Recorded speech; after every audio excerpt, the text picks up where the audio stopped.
والسلام عليك يا ناشر الهدى. Yang kedua, kenapa ngelihat wajah? Ya karena memang wajah cantik ini kan relatif. Ada orang yang menurut orang, wah cantik, katanya biasa aja. Jadi ketika kita ketemu, ngelihat wajahnya, telapak tangannya, cocok, mau, musyawarah, tetapkan waktu, ya nikah. Jadi sekarang ini terlalu banyak formalitas, begitu, begini, begono. Akhirnya orang menikmati kesendirian, bahkan mati dalam kesendirian. Akhirnya terjerumus ke dalam zina, pergaulan sosial. Maka kalau balik kepada ajaran Islam, untuk apa fungsi menikah ini? Litaskunu ilaiha, supaya hati kamu merasa tenang, sakinah, mawaddah, warahmah. Nah, ketika memilih jodoh kan kita selalu beristikharah dulu nih. Berkali-kali kita istikharah supaya dapat jodoh yang terbaik. Tapi dalam perjalanannya terus nggak taunya banyak konflik, berantem sama pasangan. Nah, ini sebetulnya yang salah istikharahnya, atau tadi kita nggak baca tuh sinyal-sinyal yang udah Allah kasih itu, bahwa ini sebenarnya bukan yang terbaik, tapi kita malah tetap aja hawa nafsu, kan kadang-kadang suka seperti itu, Tat. Kalau kita sudah ikhtiar, usaha, optimal, maksimal, makhaba man istasyara wa man nadima man istakhara. Tidak akan sia-sia orang yang mau minta pendapat orang lain, dan tidak akan sia-sia orang yang mau musyawarah. Setelah istikharah, musyawarah, lalu kemudian usaha, ikhtiar, nanya-nanya, sampai kepada tekad. Level yang atas tekad, azam, kuat. Setelah itu tawakal Allah, bertawakal kepada Allah. Bahwa kemudian terjadi, terwujud atas izin Allah. Sesungguhnya Allah ingin kita memperbaiki, menutupi segala kekurangan, memperbaiki. Karena nggak ada orang yang sempurna. Makanya muncul pepatah Arab, man talaba akhan bila aibin baqiya bila akhin. Siapa yang nyari teman sempurna, seumur hidup nggak punya teman. Siapa yang mau mencari istri sempurna, seumur hidup jadi jombloan sejati.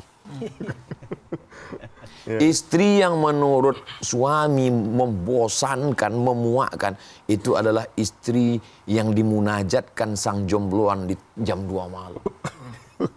Suami yang menurut istri adalah 4L, lo lagi. Bosan. Itu adalah suami yang diidam-idamkan oleh seorang perempuan yang menantikan pangeran yang belum juga turun. Jadi kita memang perlu share, perlu ngobrol dengan tidak hanya orang yang sudah menikah ingin membahagiakan istri, Kang Maman, tapi juga anak muda yang sedang mencari kemana agaknya kapal ini akan ditautkan. Nah, masuk ke situ, Ustadz. Ada gak sih amalan supaya kita, harapan saya dan orang tua kan bisa segera dapat ketemu jodoh yang cepat, yang terbaik dunia akhirat. Karena kondangan sesuatu yang dihindari sekarang sama Reza. Sama sebentar lagi kan lebaran. Iya, betul. Pasti ditanyain soalnya, Ustadz. Udah Ramadan masih juga belum nikah. Emang mau dibangunin pakai mercon? Rabbi la tadharni fardan wa anta khairul warisin. Rabbi ya Tuhanku, la tadharni, jangan biarkan aku fardan sendirian. Wa anta khairul warisin, engkaulah sebaik-baik pemberi waris. Akhirnya Nabi Zakaria menikah dan kemudian punya anak Nabi Yahya. Karena tidak sendirian. Jadi kalau bisa kita memang jangan sendirian. Jadi supaya kita ada tempat berbagi.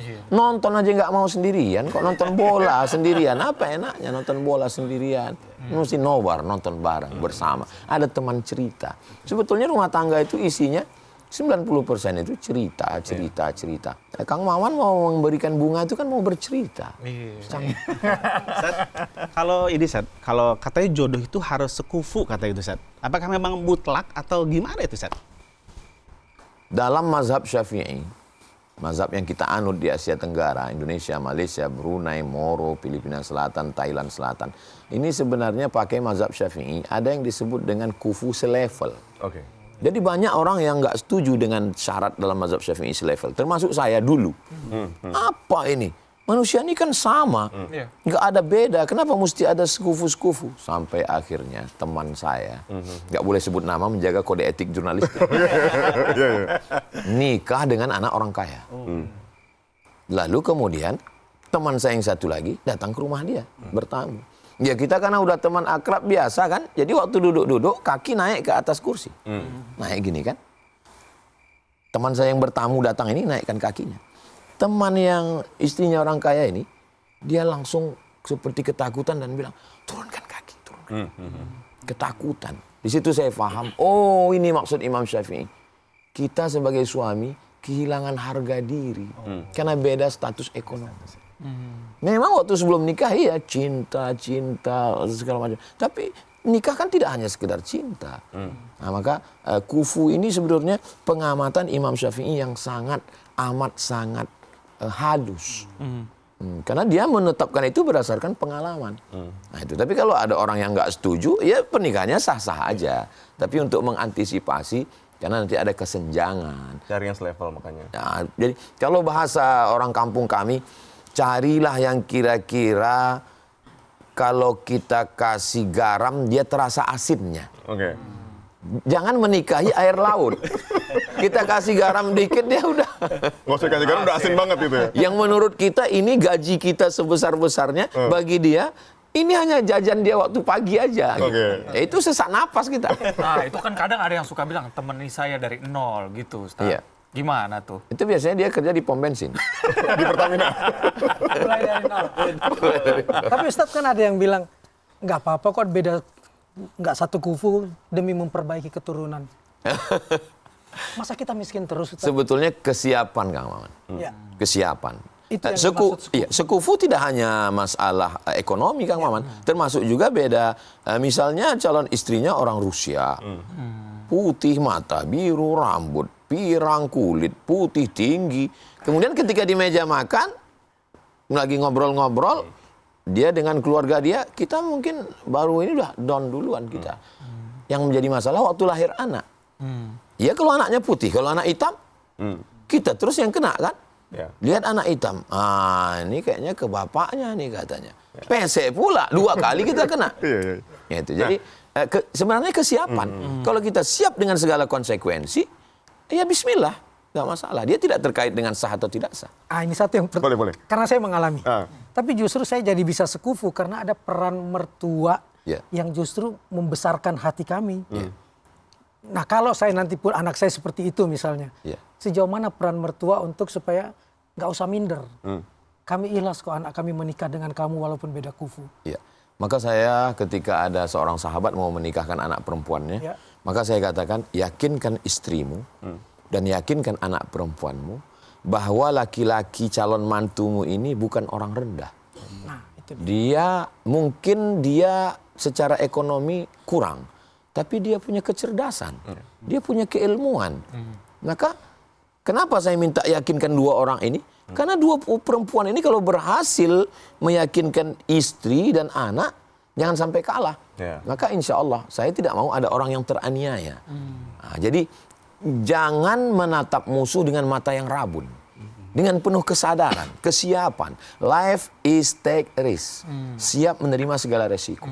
Jadi insya Allah aman insya Allah. Ini berbicara soal selevel tadi tuh. Level. Nah kan laki-laki baik untuk perempuan baik, perempuan baik untuk laki-laki baik. Tapi dalam kenyataannya udah ada perempuan baik banget, tapi laki-lakinya selingkuh, laki-lakinya jajan di luar. Nah ini gimana memaknai kata-kata laki-laki baik untuk perempuan baik dan sebaliknya? At-tayyibuna lit-tayyibat.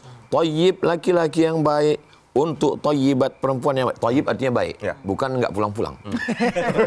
Bang Toib.